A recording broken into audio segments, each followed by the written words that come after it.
8 minutes avec... Bonjour à tous, aujourd'hui nous passons 8 minutes avec Antoine Vernet. Bonjour Antoine. Bonjour Arthur, bonjour à tous. Donc comme vous l'a dit Barbara en introduction, avec Antoine nous allons parler d'écologie, de biodiversité, de changement climatique, peut-être même de Molini, on apprendra ce que c'est.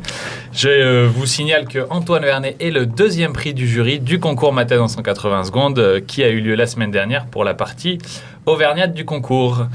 Donc Antoine, on va commencer comme d'habitude. Tu vas nous présenter un petit peu ton parcours et comment tu as fini en thèse en écologie sur Clermont-Ferrand. Alors ça a été plus ou moins, disons, compliqué. On a commencé par, j'ai fait 2 ans de prépa bio à Bordeaux. Donc au départ pour faire ingénieur. Après derrière, j'ai raté les concours. Je suis passé en L3 biologie et géologie à Bordeaux toujours.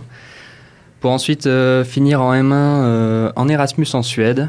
Alors à ce moment-là, j'ai fait plus spécifiquement de l'écologie puisqu'on ne pouvait pas faire de choses très générales en Suède. Et là, gros coup de foudre, disons. En tout cas, ils sont très forts là-dessus, les Suédois. Donc on a décidé de continuer là-dedans et donc j'ai fait un M2 fonctionnement des écosystèmes terrestres à Bordeaux également. Un stage de 6 mois par contre à Clermont.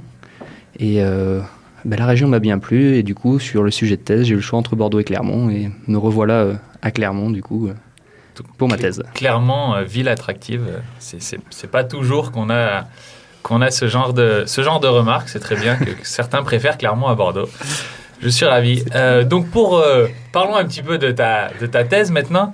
Alors comparé à d'habitude, c'est ma faute, j'ai fait une petite erreur, j'ai pas l'énoncé sous les yeux, donc je vais peut-être te laisser nous donner le sujet exact de ta thèse et puis rentrer un peu dans les détails pour nous expliquer tout ce qui se cache derrière. Ah, c'est déjà un exercice compliqué, il est un peu long. Alors c'est le rôle des interactions eau-azote dans le sol suite à une éclaircie appliquée à la régénération donc, du jeune plant de chêne en compétition avec la Molini. Voilà, c'est bon, on a tout compris. Eh bien, merci, au revoir. Non.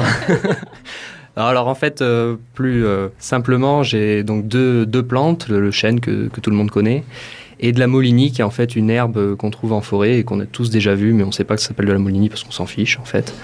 Et cette Molini est très compétitrice pour les ressources dans le sol, donc elle est capable de s'accaparer en gros l'eau, l'azote, qui sont en fait les nourritures des plantes. Et du coup, nos jeunes plants de chêne, quand on régénère une forêt, qui sont tout petits et qui ont de gros besoins en ressources, eh bien justement, ils peuvent pas avoir, ils sont carencés en azote et eau à cause de cette plante.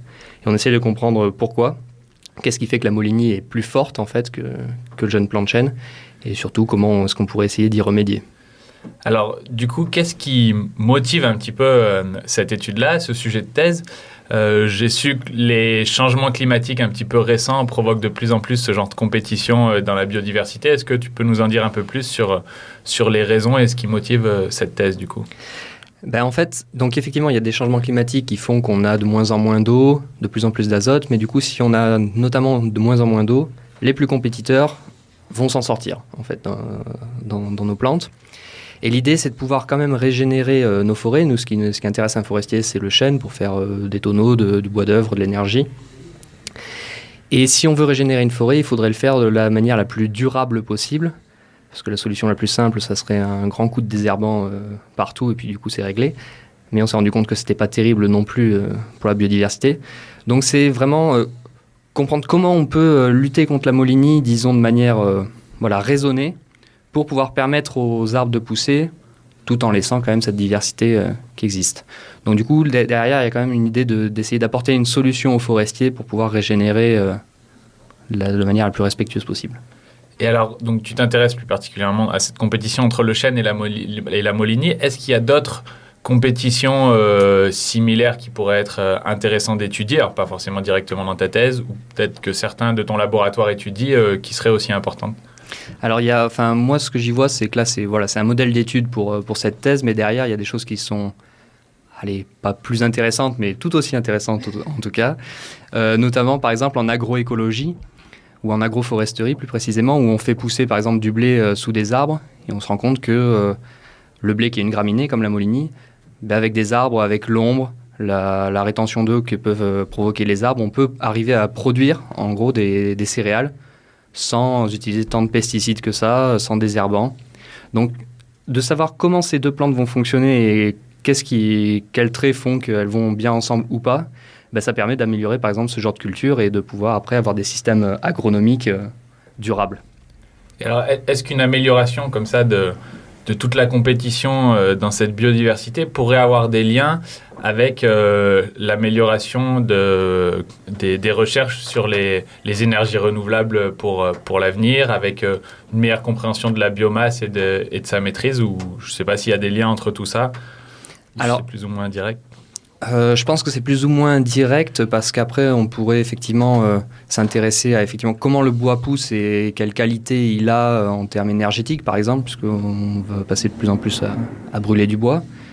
Donc là-dessus il peut y avoir quelque chose, mais après si on va plus loin même dans l'agroforesterie et tout ça, c'est qu'est-ce qu'on fait des déchets, qu'est-ce qu'on fait de ce qu'on va des moissons, est-ce qu'on y laisse sur le sol ou pas, est-ce que ça va nourrir le sol et du coup améliorer encore cette fois de la facilitation presque entre les deux espèces plutôt que de la compétition.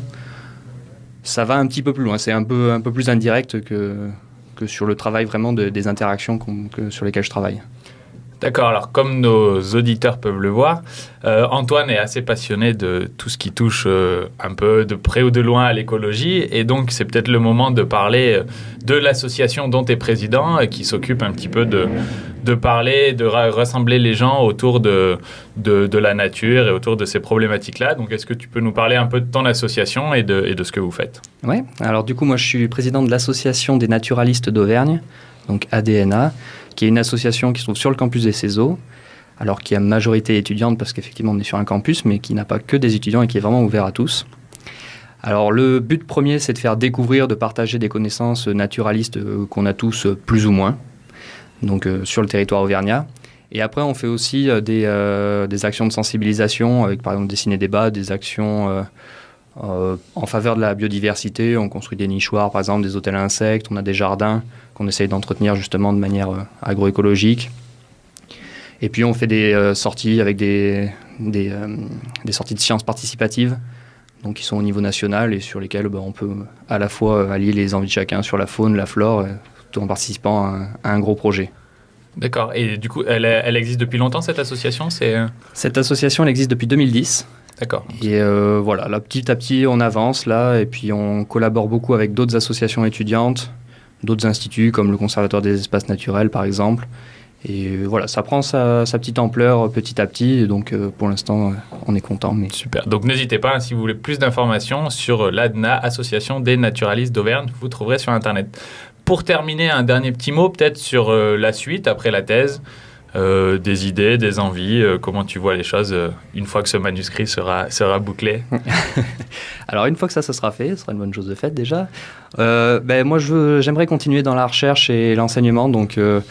pour faire un peu de monitorat, je trouve que c'est vraiment presque l'expérience la plus géniale de la thèse, quoi. Donc pouvoir allier les deux, ça serait vraiment sympa. Et rester sur ce thème des interactions biotiques. Donc moi je suis plutôt plante, donc avec des plantes, mais après on peut faire plantes animaux aussi, il n'y a pas de souci. Mais moi c'est quelque chose qui me passionne bien et qui, je pense, avec un peu de volonté politique, peut se développer encore plus pour améliorer notre environnement et notre façon de produire. Super. Eh bien, écoute, merci beaucoup, Antoine. On va, du coup, passer la chanson qu'Antoine a choisie, de Grand Corps Malade et Richard Boringer, Course contre la montre.